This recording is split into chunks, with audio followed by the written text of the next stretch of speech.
We always see the rockets. We dream about the romance of exploring the final frontier. But today, we're going to ask a much more down-to-earth question. What's the actual financial return on all this investment in space? Okay, let's just start with a number that is, well, it's astronomical. By the end of this decade, the space economy is projected to be worth $1.5 trillion. And no, that's not science fiction. That is a serious economic forecast. To really get where that value is coming from, we first have to understand this fundamental shift in who's going to space and why. Because right now, we are smack in the middle of a historic changing of the guard. We're pivoting away from an era that was all about national pride to one that's driven almost completely by global profit. So think back to the Apollo era, right? That was old space. It was all about geopolitics, about planting a flag on the moon. The funding was 100% public, all government money, and things moved at a pretty slow, state-controlled pace. But new space, the era we're living in right now, is a totally different ballgame. The motive? Profit and progress. It's fueled by these public-private partnerships, and the pace is just incredibly fast and competitive. And you can literally see this shift in the money. There's been an absolute explosion of private cash pouring into the space sector, just in the last 10 years. This isn't just some trend, it's a gold rush. And it's funding this next wave of innovation at a speed we have just never seen before. This quote from an industry investor just captures the new mindset perfectly. We're not just exploring the cosmos anymore, we're building an economy in it. This is the next great industrial revolution. It's this profound shift, right? From exploration for its own sake to building sustainable, profitable industries beyond our own planet. So with all this new investment, where is the money actually going right now? Well, for the most part, the answer isn't the moon or Mars. It's in what you could call our invisible infrastructure, the in-orbit economy. Yeah, it's really important to get this. For now, you can kind of forget about the moon bases and Mars rovers. The vast majority of today's space economy isn't about astronauts. It's about satellites. Thousands and thousands of them, circling over our heads as we speak. And this huge market is really dominated by three key areas. About half of it is communications. We're talking everything from satellite TV to global internet constellations like Starlink.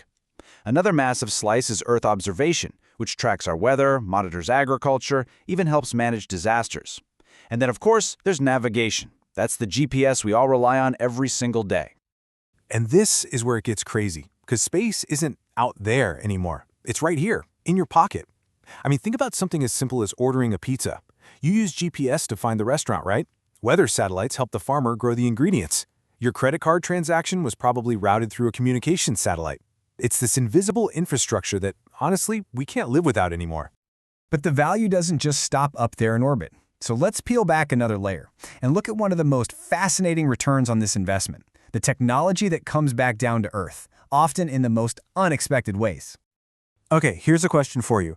What could possibly link together firefighters who are battling a blaze, doctors performing a critical scan, and the camera that's sitting inside your smartphone? The answer, believe it or not, is space exploration. They are all examples of what's known as a space spin-off. Basically, it's a piece of commercialized tech that was first invented for a space mission, but now has an everyday use right here on Earth. You can almost think of it as this accidental and often incredibly valuable dividend that we get from shooting for the stars. Let's walk through a classic spin-off story.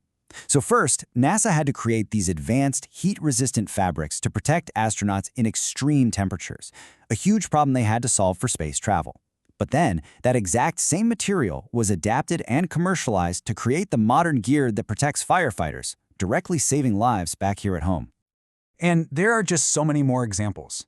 The digital signal processing that was developed to sharpen images from the moon, that is the direct ancestor of modern MRI and CAT scans. Memory foam was first designed for astronaut seats. Even stuff like cordless vacuums and the camera sensors in our phones, they all have their roots in solving problems for space missions. It's wild. Okay, so that's the value that space is providing us today. But what about tomorrow? This is where the investment story gets really exciting as we start looking towards the next giant leap. This kind of gives us a roadmap. We are currently in the era of satellite dominance. Just on the near horizon, we've got space tourism, with companies like Virgin Galactic and Blue Origin already taking their first commercial steps. Looking a bit farther out, you see these long-term, high-risk but super high-reward bets on things like asteroid mining for precious resources. And then, way in the far future, some people are imagining manufacturing complex stuff like fiber optics or pharmaceuticals in the unique environment of zero gravity. Each step just builds on the last one. So when you put it all together, what does it really mean? Well, we've seen the direct returns from the satellite economy up in orbit, and we've seen these incredible indirect returns from spin-off technologies back on Earth. It becomes pretty clear that an investment in space isn't just about exploring one frontier.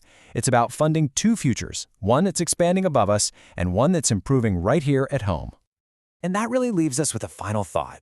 We used to look to the stars for guidance, for inspiration.